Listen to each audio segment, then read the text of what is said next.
significant figure yookaan significant digits kitaaba kutaa 11ffaarras jira, fiiziksiirras, keemistiriirras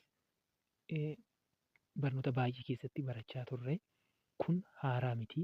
Yeroo baay'ee qormaatarras waan dhufuuf barattoonni baay'een immoo wal'aa wayii waan itti fakkaatuuf yeroo baay'ee significant digitiin kuni shawwadaa jechuudha, nama shawwadaa. Kanaafiyyuu sirriitti seerota isaa fi maalummaa significant digitii kana sirriitti kan laallu ni ta'a. Asumaanii number of digits we use in describing measurement. Significant digit jechuun digitii safara tokko ibsuudhaaf itti fayyadamu. Safarri tokko digitii yookaan safarri tokko digitii meeqaan akka safarame kan ittiin ibsinu significant digit jenna. Inni lammaffaa it describe the level of precision of our measurement. Significant digitiin lammaffaa irratti kan inni agarsiisu sadarkaa qulqullina yookaan level of precision, qulqullina yookaan akkamitti safarri tokko akkamitti akka safarame yookaan hammam qulqulluu akka ta'e, hammam safarichi itti dhimmame kan jedhu lakkoofsaan kan mul'isu. Fakkeenyaaf safara tokko irratti namoota lamaaf kenname, amma fakkeenyaaf dheerina kanaa kaasee hanga kanaa gidduu jiru, kanaa hanga kanaa gidduu jiru safaruudhaaf barattoota lamaaf yeroo kennamu, fakkeenyaaf barataan inni tokko kana meetira 2.2 seentimeetira 2.5 jedhee safare. Barataan inni tokko immoo meetira 2.503 meetira jedhee safare. Mee barattoota kana yeroo madaallu eenyutu caalmaa safare yookaan safara eenyutu qulqullina qabaa kan jedhu digitii isaanii lakkoofnee bira geenyaa jechuudha. Inni kun digitii 2 deeme. Inni kun immoo 1, 2, 3, 4 deeme. Kanaafiyyuu eenyutu sirriitti akka eenyutu safare. Fakkeenyaaf inni kun meetira fayyadamee deesimeetira fayyadame. Inni kun immoo meetira fayyadame, deesimeetira fayyadame, seentimeetiras fayyadame, miilimeetiras fayyadame. Hamma isheen deemtu wajjiniin deemee safare. Kanaafiyyuu eenyutu qulqullinaan safare yookaan eenyutu safara sirriidha jedhamu safare isa kanatu safare. Hamma tokko inni kun safara bareedaa safaree jenna. Inni kun garuu safareera garuu hamma deesimeetiraa duwwaatti deeme. Inni kun immoo baay'ee deeme. Kanaafiyyuu significant digitii kana keessatti maal agarraa? Hammam safarri safarame tokko qulqulluudha kan jedhu lakkoofsaan kan nutti agarsiisudha jechuudha. Yookaan immoo safarri safarame digitiidhaan kan nutti agarsiisu significant digits jenna. Gabaabumatti faayidaan significant digitii isa kanadha.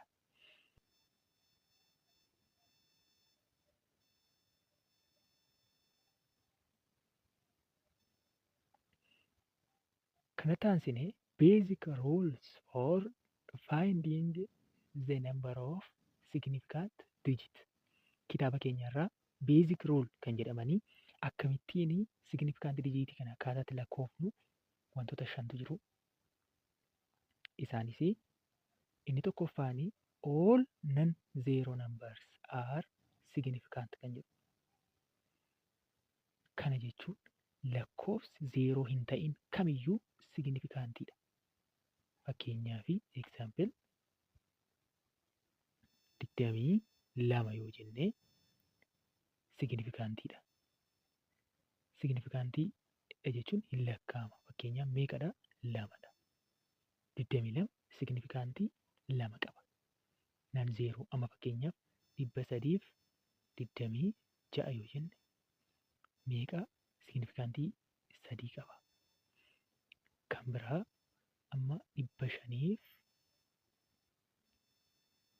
jaatamii 5,622 yoo jenne kun meeqadha?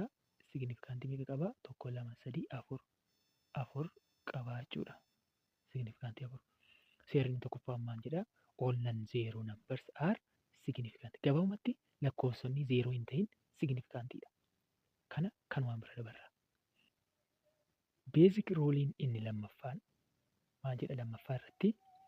Zeros between non-zero digit are significant. Zeeroon lakkoofsota zeeroo hin ta'in gidduu jiru gabaabumatti signifiikaantiidha. Hin lakkaa'amaa jechuudha. Fakkeenyaaf 2, 0, 6 yoo jenne zeeroodha kuni. 2, 0, 6 yoo jenne meeqa signifiikaantii meeqa qaba? 3 qaba. Hin lakkaa'amaa jechuudha. 1, 2, 3. Kan biraa 6, 0, 0, 0, 5 yoo jenne signifiikaantiin kun zeeroon kun itti lakkaa'amu jechuudha. 1, 2, 3, 4, 5 signifiikaantii 5 qaba. 3 signifiikaantii digit, 5 signifiikaantii digit jennee deebifna. Kan biraan fakkeenya biraa 7, 6, 0, 0, 5 yoo jenne meeqa qaba kuni? 1, 2, 3, 4, 5. 5 qaba jechuudha. Kunis akkuma kana. Kanaafiyyuu seerri lammaffaa maal jedha? Zero between non-zero digit are significant. Gabaabumatti kan nuti qabachaa deemnu seerota kanaa fi fakkeenyota. Innis lammaffaa irratti zeeroon. Zeeroo warra kam? Warra kana lakkoofsa gidduu jiru. Lakkoofsa garanaa garasiin lakkoofsitti marsee jira. Isaanii gabaabumatti signifiikaantiidha. Hin lakkaa'amu. Jennaa kanumaan bira dabarra.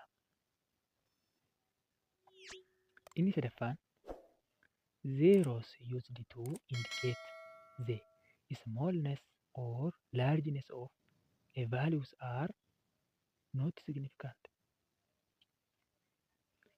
Kana jechuun zeeroon maaliif fayyadu? Zeeroon guddina lakkoofsaa yookaan xiqqeenya lakkoofsaa agarsiisuudhaaf nam'u signifiikaantii miti jedha. Fakkeenyaaf miliyoona 1 yoo jenne 1, 2, 3, 1, 2, 3 miliyoona 1 yoo jenne guddina lakkoofsa kana agarsiisaa jira. Kanaafiyyuu warreenni kuni hin lakkaa'amani. Kuni hin lakkaa'amu. Maal agarsiisaa jira? Maal agarsiisaa jira? Laarjinesii agarsiisaa jira. Guddina lakkoofsa kana agarsiisaa jira. Zeeroon kuni guddina lakkoofsa yookaan miliyoona kana agarsiisaa jira. Signifiikaantiitti hin lakkaa'amu jechuudha.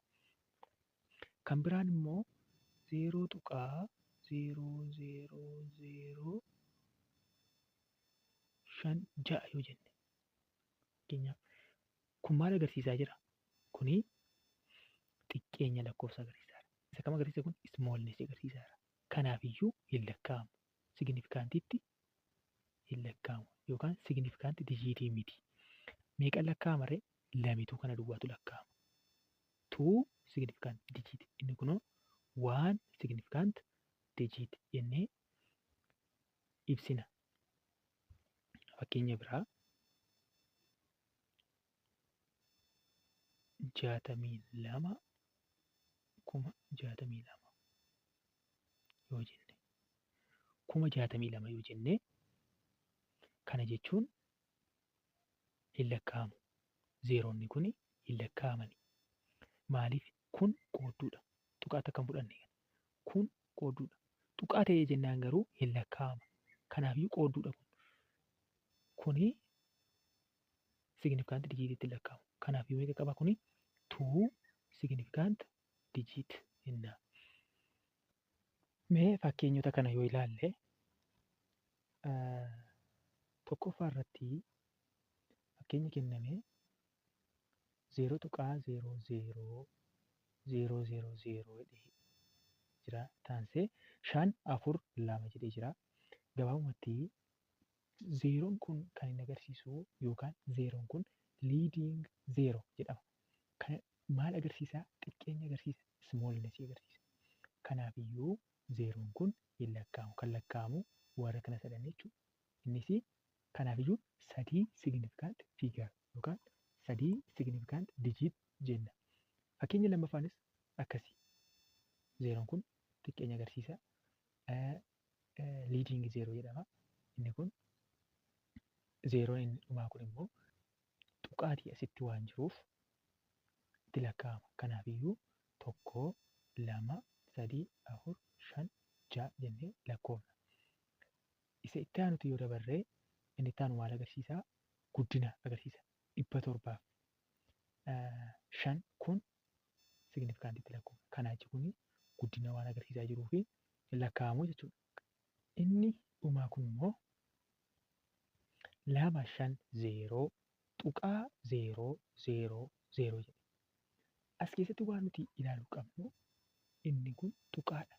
Warri kun koomaadha. Tuqaa kana achitti lakkoofsi jiranii yookaan zeeroon jiran kunneen safara ta'uu isaanii agarsiisa. Kanaafiyyuu isaan ni lakkaa'amu jechuudha. Kanaafiyyuu kuni 6 qaba. Tuqaadha as waan jiruuf 6 significant figure. Koomaa osoo ta'ee koomaan itti hin lakkaa'amu ture. Kana adda baafachuu qabna. Kanaafiyyuu fakkeenya isa kana yookaan seera sadaffaa kana asumarratti hin dabarraa. Arfaffaa irratti immoo akkas jedha. Zeros that follow a number after decimal point are significant. Fakkeenyaaf 12 jedhee 0 0 yoo jedhe kun tuqaadha. 12 tuqaa 0 0 yoo jedhe zeeroon kunii ni lakkaa'amaa jechuudha. Arfaffaa kanarratti lakkoofsi jiraatee tuqaatti aanee immoo zeeroo duwwaadha yoo ta'e zeeroon suni significant nambariidha yookaan safaradha ni lakkaa'amaa jechuudha. Kanaafiyyuu kun 4 qabaa jechuudha. Kun significant figure 4 qaba. Fakkeenya biraa yoo dabale immoo fakkeenyaaf 500 0 0 tuqaa 0 yoo jenne kun ni lakkaa'ama. Tuqaa waanta ta'eef 1, 2, 3, 4 signifikantii 4 qabaa jenna. Kanneen karaa kanaan hubachuu dandeenya. Yoo barbaachisaa ta'e fakkeenyi biraanis waan jiruuf ilaaluu dandeenya. Lakkoofsadha. Sana booda tuqaadha. Sana booda zeeroon ni lakkaa'ama. Signifikantii figiriitti ni lakkaa'ama. Kanaafiyyuu 0 2 kun lakkaa'ame 4 as keessatti 500 kun 3 4 5 ni lakkaa'ama jechuudha hundi isaa. Kanarrattis 1 2 3 4 5 6 7 kan hin lakkoofnaa jechuudha. Beezik ruulii isa shanaffaa kana irratti waan baay'ee agarra.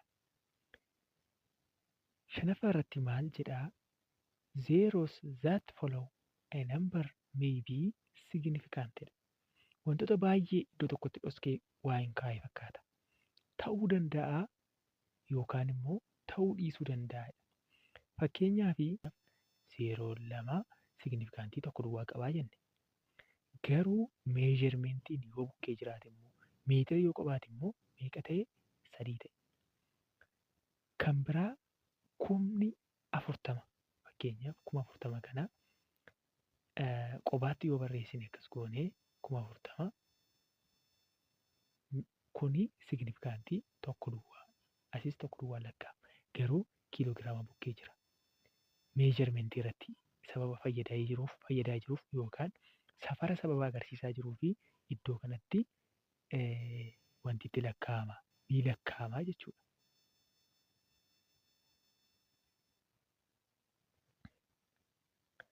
Kan biraa 15,000 seentimeetira. Kunis 5 significant dijiitii qaba. Kan biraan 2,000 jedhee tuqaa kaa'ee jira. Kana jechuun maal jechuudha? Sababa tuqaa kaa'ee jiru kanaaf ni lakkaa'ama akkasitti fudhanna. Kanaaf 1 2 3 4 kun jedhamee hundi isaa ni lakkaa'ama. Tuqaan kun otoo hin jiru ta'e immoo hin lakkaa'amu tokkittii duwwaa fudhannaa jechuudha. Fakkeenyi dhumaa kunis akkasuma warri kun kanaafiyyuu kun torba ta'a jechuudha. 1, 2, 3, 4, 5, 6, 7.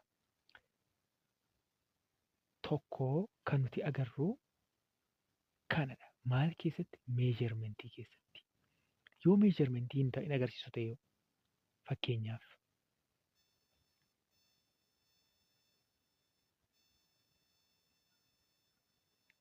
asitti kan agarru meejarmentii agarsiisaa hin jiru.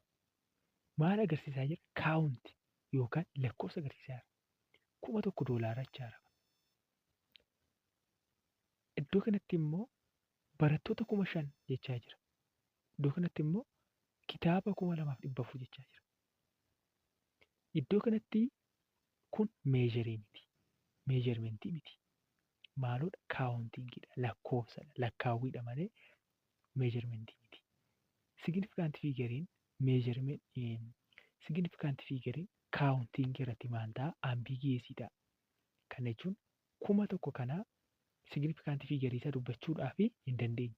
Maaliif? Ambigiyeesii ta'a. Yookaan 1 qaba, yookaan 2 qaba, yookaan 3 qaba. Akkas ta'a jechuudha. Ambigiyees jenna. 500 students ambigiyees 2,400 books ambigiyees. Maaliif? Kaawuntiingidha. Lakkoofsadha. Lakkaawwiin aanserteenii miti. Akkureetiidha. Amma fakkeenyaaf barattoota lakkaa'aa yoo jedhame barattoota 500 lakkoofna yoo ta'an 500. Hin irratu hin daballu maaliin jennu barattoota kilaasii tokko fakkeenyaaf barattoota 100 lakkaa'aa yoo jedhame 100 ta'uu taanaan eessattiyyuu 100 ta'u. Hin dabaluu hin irratu jechuudha. Kanaafiyyuu lakkaawwii irratti iradiin hin uumamu lakkoofsa irratti. Kanaafiyyuu signifikantiin kaawuntiingii irratti ambigiyeesiidha. Ambigiyeesiidha. Seerri 5ffaan kanaaf isin fayyada. Kan biraan fakkeenyota hedduutu jiru.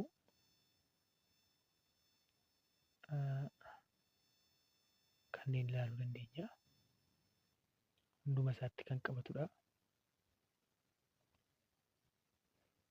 Kun amma fakkeenyaaf warri kun lakkaa'amanii liidingii sababa ta'anii fi liidingii 0 jedhamu. Kun lakkaa'amu 1, 2, 3, 4. Kanaafiyyuu signifikantii 4 qaba. Signifikanti dijiitii jechuudha. Inni kun warri kun lakkaa'amu akkuma jedhame 1, 2, 3, 4, 5. Signifikantii 5 qaba. Kun immoo sababa tuqaa ta'eef hundi isaanii ni lakkaa'amu. Kanaafiyyuu 1, 2, 3, 4, 5, 6, 7. Kanaafiyyuu 7 signifikanti dijiitiidha. Inni kun immoo koomaa sababa qabuu fi hin lakkaa'amu jechuudha. 0 kun guddina agarsiisaa jira sababa ta'eef 1 duwwaa qaba.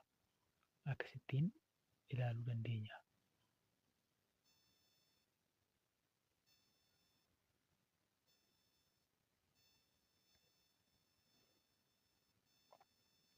Kan biraa fakkeenyonni biroon jarreen kana ilaaluu dandeenya. Kanarratti tuqaadha jechuudha. Kun hundi isaa lakkaa'ama. 0 kun itti lakkaa'amti. Maaliif? Tuqaa sababa taateef. Kanaafuu 1, 2, 3, 4, 5 ta'e jechuudha. Kun immoo tuqaadha. Kunis ni lakkaa'ama. 1, 2, 3, 4, 5. Kun immoo xiqqeenya agarsiisaa jira. Hin lakkaa'amu. Kanaaf 3 duwwaadha. Kunillee xiqqeenya agarsiisaa jira. Hin lakkaa'amu. Kuni hin lakkaa'amu jechuudha. 0dha yookaan liidingiidha. Tuqaadhaanidha. Kuni ni lakkaa'ama. Kuni hin lakkaa'ama jechuudha. Akkasittiin ilaaluu dandeenya. Kana irratti immoo kan nuti ilaallu rules for significant digit kan jedhu seerota yeroo lakkoofsa walitti daanu walitti hir'isnu yookaan walitti baay'isnuu fi lakkoofsota waliif hir'uu significant digitiin akkamitti herregamee akka ta'u kan agarsiisudha.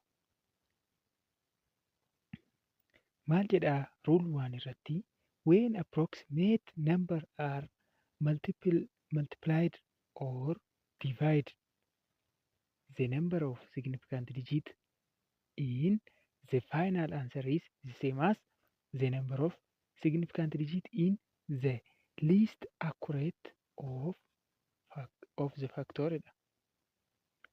Lakkoofsota yeroo walitti baay'ifnu yookaan lakkoofsota yeroo waliif hirru significant digitiin akkamitti ta'a yookaan deebiin dhumaa maal ta'a? Significant digitii isa xiqqaa ta'een ta'a jechuudha. Amma fakkeenya kana yeroo ilaallu fakkeenya kanarratti inni kunii tuudhaan jira jechuudha. Significant digitii lama qaba. Inni kun immoo 1, 2, 3, 4. Inni kun immoo 4 qaba. Significant digitii inni kun 2 qaba. Inni kun 4 qaba. Yeroo waliin baay'ifnu meeqaan taa'uu qaba? 2 taa'uu qaba jechuudha. Deebiin keenya inni dhumaa significant digitii 2 taa'uu qaba. As keessatti amma fakkeenyaaf significant digitii meeqaan nuu dhufe kaalkuleetarii kallattiidhaan yeroo baay'ifne 1, 2, 3, 4, 5, 6. 6 dhufe. Asitti 6 significant digitii nuu dhufe. Garuu akka seera kanaatti immoo meeqaan taa'uu qabadha? 2 taa'uu qabaa jedha. Kanaafiyyuu maal gochuu qabnaa? Asiitii 2 kana hin fudhanna. 2 kana kallattiimaan fudhannee kaanee isa sadaffaatti ceena. Maaliif 2 keenya gadi ta'e? Isa sadaffaatti gaafa ceenu 5 oli yoo ta'e isa kana dhufee isa kanaafi 1 dabala. Kanaaf 1 dabala jechuudha. 5 gadi yoo ta'e immoo 0 ta'u. Lakkoofsonni kun 0 ta'u. Kanaafiyyuu akkamitti keenya dhumarratti 11 jennee warra kan dhuma irratti inni kunii dhufee 1 asitti dabala. Maaliifii 5 ol 6 ta'eef asitti 1 dabala jechuudha. Kanaafuu 12 jennee warra kana immoo maal goona? 0 goone naqna. 1, 2, 3, 4. 4 jechuudha. 1, 2, 3, 4. Kanaafiyyuu maal ta'a? Kanaafiyyuu significant digitii 2tti nuu deebi'eera jechuudha. Fakkeenya biraa yeroo fayyadamnu kana keessatti 3.8 baay'isuu 0.125 yeroo walitti baay'ifnu 3.8 kunii 2 significant digitiidha. Inni kun immoo 1, 2, 3 3 significant digitiidha. Yeroo keenya deebisaa meeqaan keenya? 2 keenya jechuudha. Deebiinsaa kaalkuleetariin kan nuuf fidu meeqadha? 0.4 7 5 nu baasa.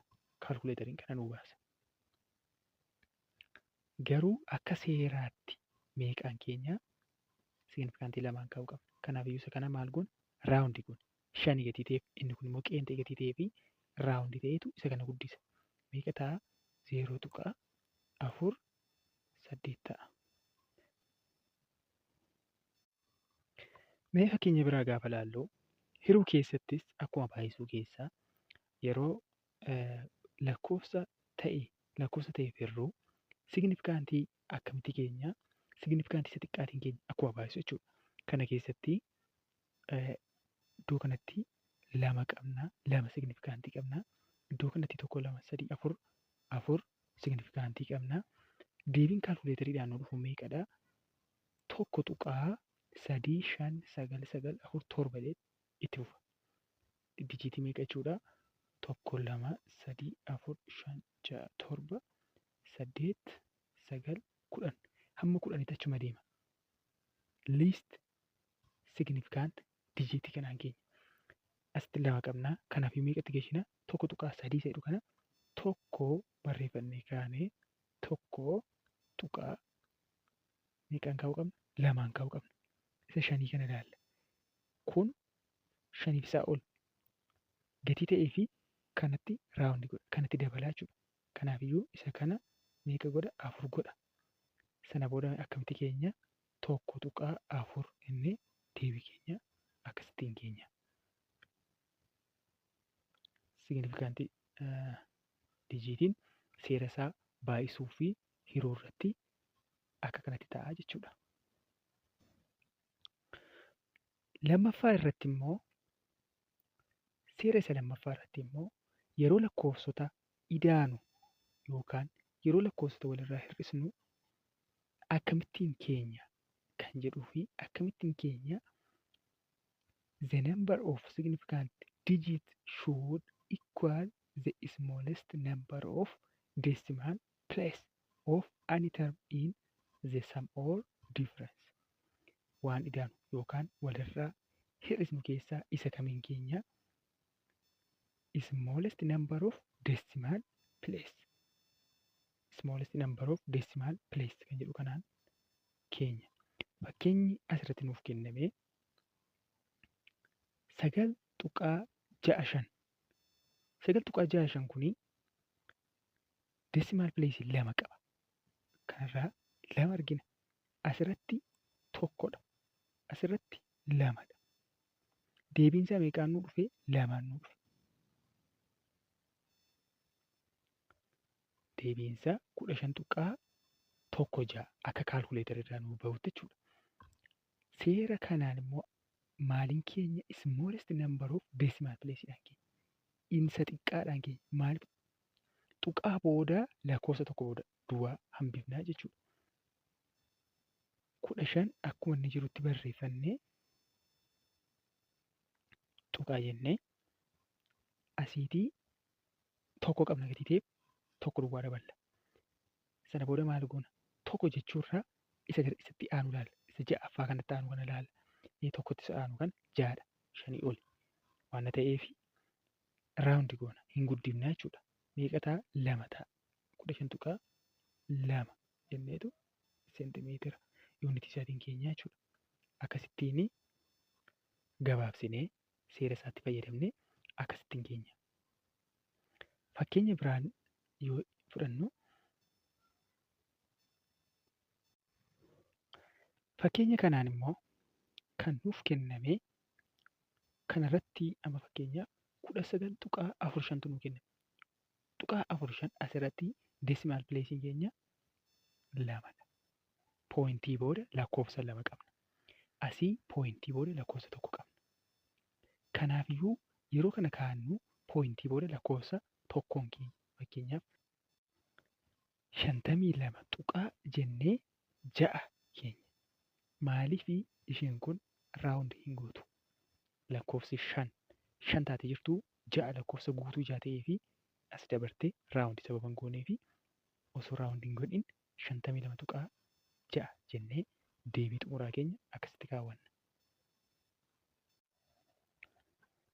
Fakkeenya isa xumuraatiin kan nuuf kenname 670.5 hir'isuu 25.54. Isa tokkoffaa kanarratti tuqaa booda lakkoofsa tokko nuu kenname, 5tu nuu kenname jechuudha. Kanarratti immoo 2 nuu kenname. Asirratti tokko nuu kenname, asirratti 2 nuu kenname.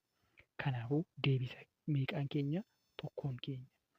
Akka kaalkuleetariin nu baasutti deebiin nu dhufee kana 644.9 6tu nuuf kenname. Yeroo seera signifiikaantii dijiitii kana geenyu immoo kallattii maanii isa kana barreeffannaa 6 barreeffannee tuqaa erga jennee booda tokko duwwaa barreeffanna. Tokko duwwaa barreessuu fi 9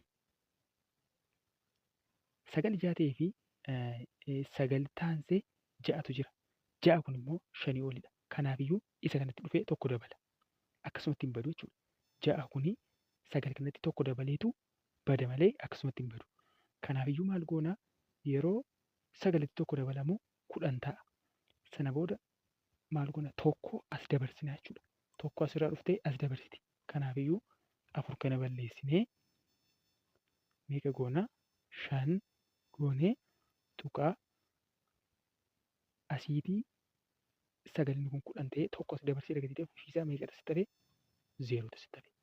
Kanaaf deebii dhumaa keenya akkasitti barreeffanna. Kutaa kana kanumarratti hin xumurraa.